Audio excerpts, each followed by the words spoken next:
and welcome to the roller coaster. That is Monday, April 7th, 2025. What a crazy, crazy day we're having. Oh my goodness. We have to talk about what's going on with the tariffs and the stock market and everything else. But first things first, I really do hope that everyone made it out to a hands-off protest on Saturday. We actually had 8,000 people here in my town, just outside of New York City on Saturday, which was amazing. And we also had a continuation of that protest yesterday afternoon. So lots of really good movement on that. We'll talk about that too. But before we get started, for those who are visually challenged today, I'm wearing a camel-colored ribbed sweater. My hair is down. I'm a pink-skinned, green-eyed, dirty, blonde-haired woman, and I'm in front of my bookcase and my yellow utility cart. And I'm coming to you, as always, from occupied Muncie, Lenape, and Mohegan land. Okay, so insane drops of the stock market. We saw this coming because the Dow Jones futures opened last night at 6 p.m. and everything went nuts. We have some apparent evidence of market manipulation this morning, thanks to Twitter. The Dow dropped 1,500 points, and then some rando with a blue check on Twitter said that one of the president's financial advisors had confirmed that the tariffs were going to be put on a 90-day hold. That was false. So the market went all the way up and then went all the way down again. And when I checked right before we came on the air, it was hovering at around down 900 points. All of this self-inflicted injury for no good reason, thanks to President Donald Trump, and the absolutely inexplicable tariffs that he issued last Thursday. I have been thinking a lot about the outcome of this, in part because we know that one of the things Trump likes to do is invent problems and then solve them by claim, and therefore claim that he's a hero, right? This is part of his narcissistic pathology. As of this morning, however, Carolyn Leavitt, the White House press secretary, says they're all in on tariffs and they're not going anywhere. Now, Europe has apparently indicated this morning, the EU has indicated that they're willing to consider rolling back their tariffs in exchange for a deal with the White House. Again, no reply on that yet. But I will just tell you that if it continues dropping in this way, it's going to be really interesting to see how this goes, because apart from anything else, Elon Musk is now out criticizing Trump for this, claiming that he wants a zero tariff situation between Europe and the US. Of course, he doesn't care about any other country because he's a white supremacist. Gallows humor is how I'm getting through today, you guys. I should just warn you. All right. That's like kind of where I'm at this moment. One of the things that I do want to mention here as well is that there is some overt pushback this morning from very significant banking folks like Jamie Dimon, who previously had said like 3 weeks ago that we were all just going to have to suck it up. And now this morning is out there claiming that he kind of doesn't see the point of what's happening.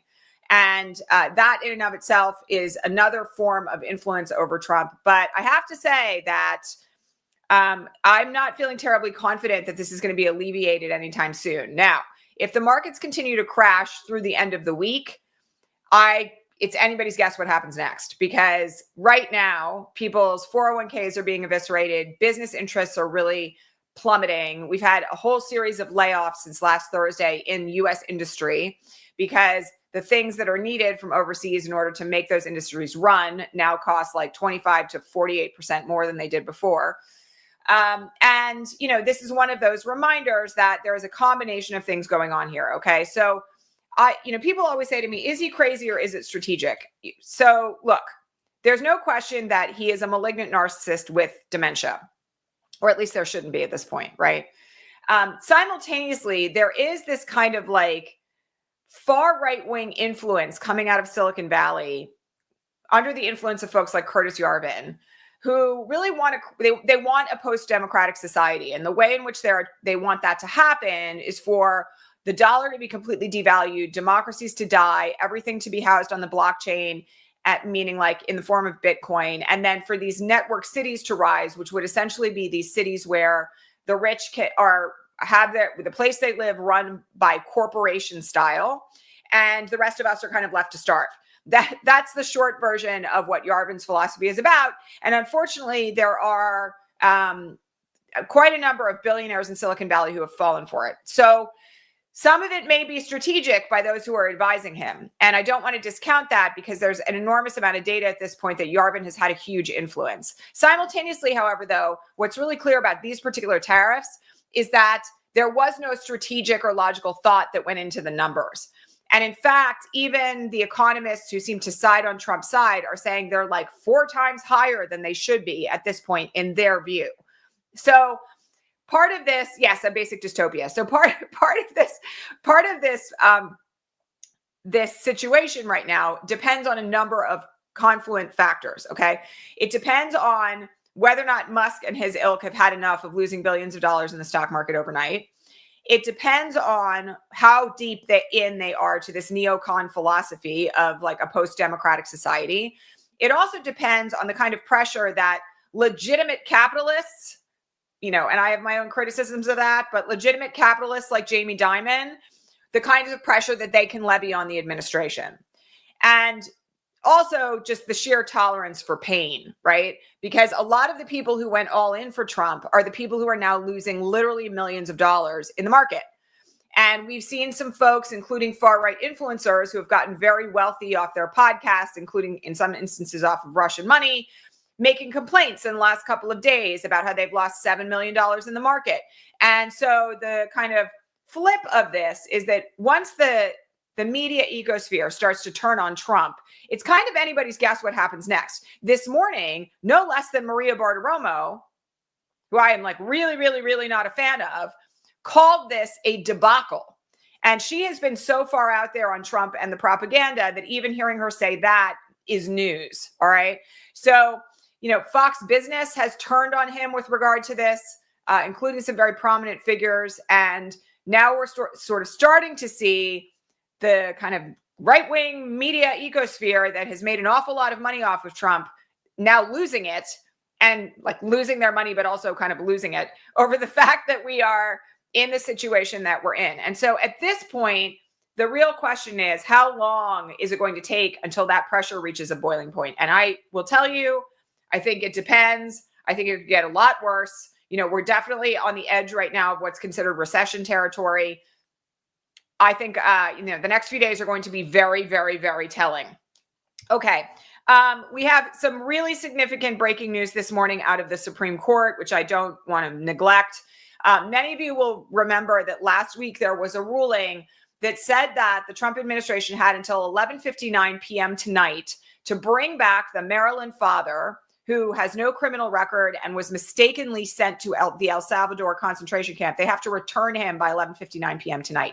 That decision was upheld this morning by the Fourth Circuit, almost at exactly the same time that the Supreme Court tried to jump the circuit court and go straight to SCOTUS. So they've now filed an emergency stay petition before the Supreme Court to try to prevent them from having to return someone who everyone admits was wrongfully deported. The scenario of this is so bad that Trump's own DOJ lawyers admitted in court at the end of last week that he was deported without cause. And the 2 attorneys who did that from the DOJ have since been placed on administrative leave because Pam Bondi has decided they didn't fight hard enough to maintain the deportation of someone who was lawfully in the country to begin with. The problem with this particular case, and I don't want to scare you guys unnecessarily, but I just have to make it really clear. If Trump wins this one, he will have the capacity to literally deport anyone, including U.S. citizens, without due process. Because the way that this goes is they accuse you of not being a citizen because they don't like what you have to say. You have no due process rights. They're going to claim that, they can just decide that you should be deported. And if you don't have a right, just like these men haven't been given their right to present to a judge whether or not they should stay, that means all bets are off. Like it could be any one of us. All right. Now, I have to point out the Judge Roberts. Oh, wonder what happened there. That's very weird. All of a sudden, you can't see me. That's very strange. My camera just did something very odd. All right, hold on here 1 second. Stay put. Stay put. Let's try this again. See if we can get it better. I'm sorry, you guys. Hold on. I'm going to change my camera. Hang on. Something very strange happened there. I'm not sure what that was about, you guys, but I'm back. Sorry. My apologies. That was a kind of wild glitch in my camera equipment. So now you have me on the FaceTime camera. In any event, one of the things that was very strange about this situation is that, we know that there's no dispute whatsoever that this man was wrongfully deported. And so the question now is, if the Supreme Court says that there is a stay, and they may give a temporary administrative stay. Those of you who have been here for a long time know how this works. But the key here is that if they give him that stay permanently, then essentially what they're doing is saying he can deport whoever he wants, and there will be no recourse. So very, very dangerous at this point, like very dangerous. And we're going to have a ruling of some kind on that, I would imagine, before midnight tonight. And so it could be a temporary stay while they consider it, or it could just be a complete overruling, or they could affirm it. So what I was about to say before the camera glitched out was that we have had this unique situation where Justice Roberts has now been vocally against some of the things that the Trump administration has been doing, and has ruled against the Trump administration in one instance in the last week. If we just get one other Supreme Court justice, and I'm looking at Amy Coney Barrett, to stand up for due process, which is not a big ask, and we know that Amy Coney Barrett has already been terribly critical of Donald Trump.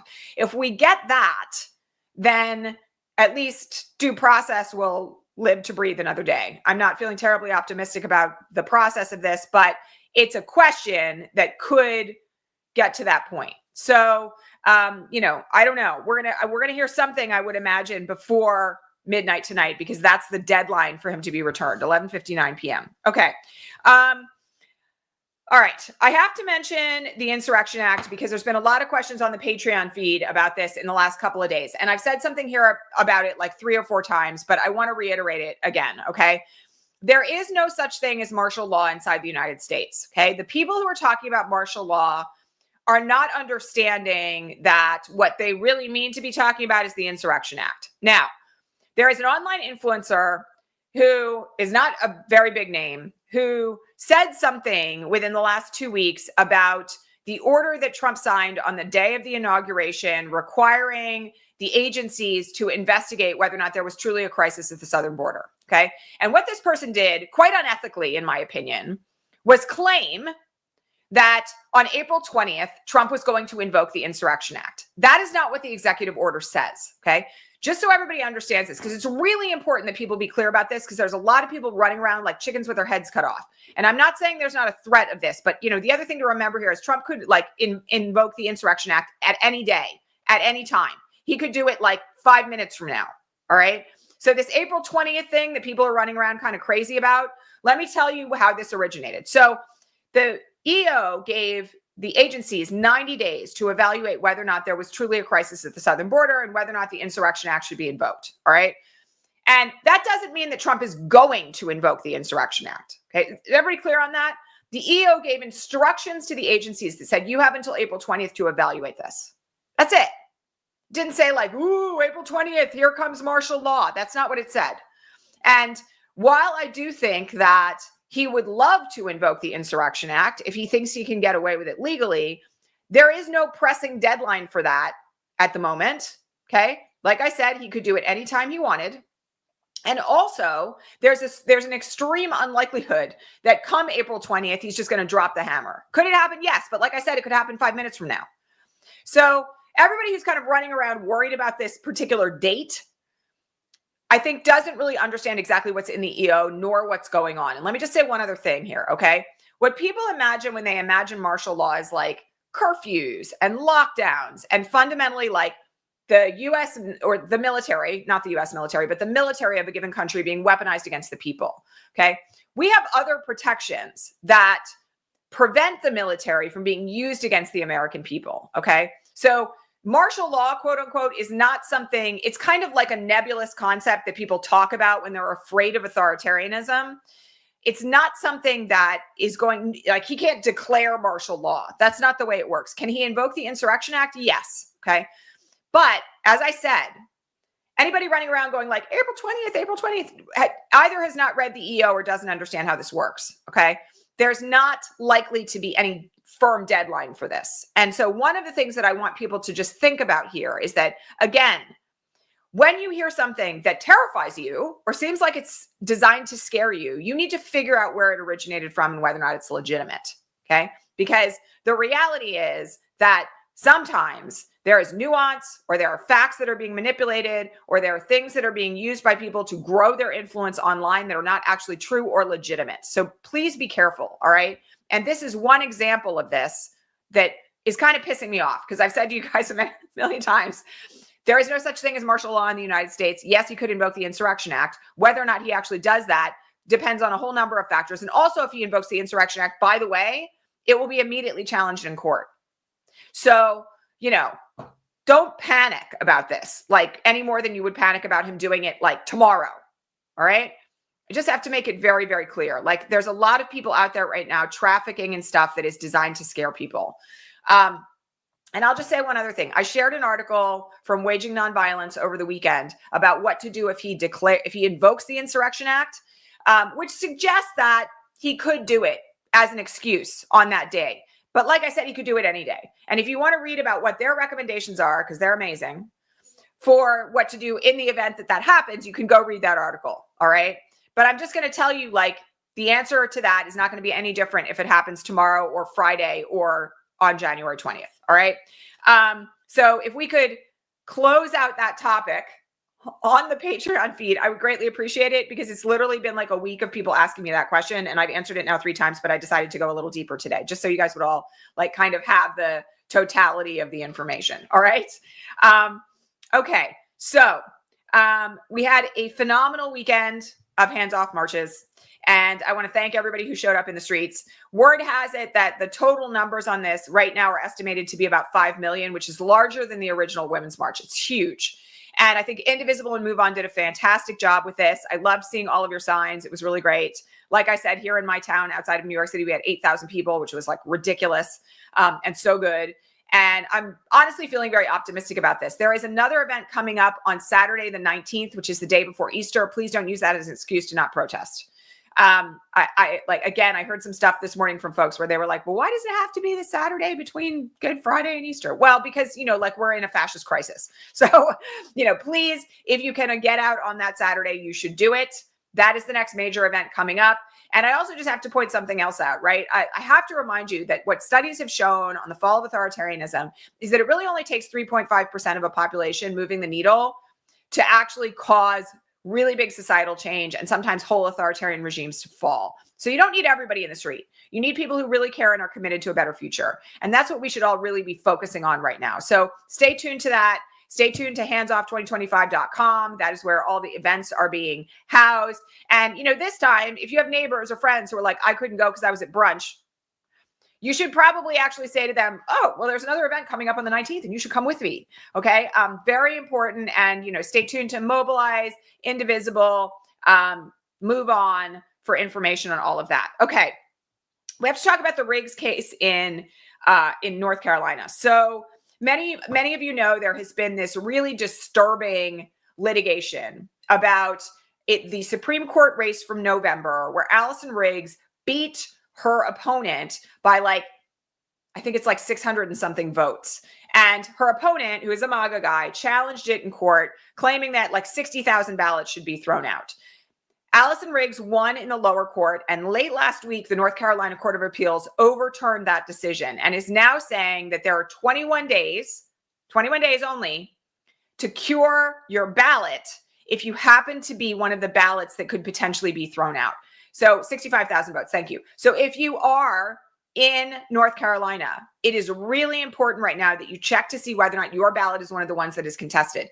If you go to ABC's reporting on this, they actually have a link where you can check your ballot to see whether or not it is among the contested ones. And also, please remember that you can volunteer to ballot cure, which is really, really important. You can do this even if you don't live in North Carolina. And this matters a lot because whoever controls the Supreme Court controls whether or not the maps are gerrymandered, and that controls the outcome of the North Carolina elections in the midterms. Okay. So this is actually a major nationwide issue going forward. And I strongly, strongly urge you guys to get involved in making sure that the ballot curing is successful. All right.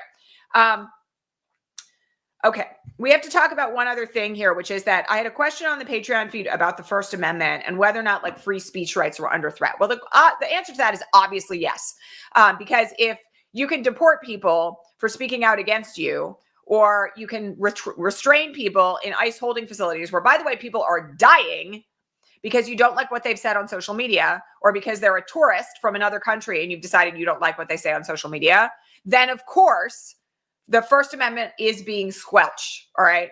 a whole chunk of what's happening with regard to El Salvador is actually being done to try to convince everyday American citizens that we do not any longer have First Amendment rights.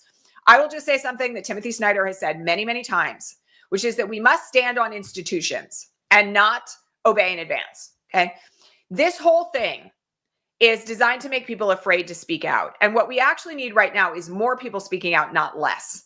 So I want to just encourage you to remember that our First Amendment rights are still alive and well. And yes, they are threatening people. Yes, they will continue to threaten people because they don't like discord. And they actually know that like they are a small minority of the viewpoint of this country compared to all the rest of us. So it's really important to not be so terrified by what's happening that you decide to stay home, let's just say hypothetically on April 19th. It's critical to exercise your First Amendment rights to free speech, to continue standing on the principles of the First Amendment, the right to protest, the right to petition your government. And remember that, fascism wants us silent, because if we're silent, it makes us feel isolated and alone. And it also gives the misimpression that they're winning. Okay. So very, very clear here that we need to kind of like stand up on principle on our First Amendment rights and to continue to do so. For those who are asking how to ballot cure, please go to mobilize.org and look up ballot curing in North Carolina. Okay. I am 100% certain that there's already efforts underway there that will be on Mobilize. So please check that out. You have more than 15 days. That's good to know, Rachel. All right. Thank you. So in any event, North Carolina, keep your eyes on that. Please volunteer. That's it for today. I do have a brief programming announcement. First of all, please subscribe. Please make sure that you like this. If you're watching on the after the broadcast, comment, even though you got my fancy colors across the screen earlier, I would appreciate it. I am not going to be broadcasting at all next week. I am on vacation with my children. So there will be no broadcast next week. There will be no Progressive Coffee Hour this weekend. Progressive Coffee Hour will return the following weekend, probably at regular time. Stay tuned for that if you're on the Patreon feed, because that is one of your perks, okay? But I will not be here at all next week. And of course, if there is a need for an emergency broadcast, I will find a way to do it. But I am planning on being offline as much as humanly possible during the week of April 14th. All right. So that's a little pre-programming announcement there for all of you. And as always, I greatly appreciate your support, however you can give it. Please consider becoming a paid subscriber over at Patreon if you have not yet done so, patreon.com/resistancelive, where you get bonus broadcasts and also early announcements about broadcasts. You get to ask me questions for 3 hours before every broadcast, or you can become a paid subscriber here on YouTube by clicking join, and that gets you into the live chat. All right, my friends, I will see you all back here live tomorrow. Thanks for watching, as always, and stay grounded. All right. I know it's kind of a rough roller coaster day, but we have to stay grounded in order to really make a difference right now. I'll see you guys soon.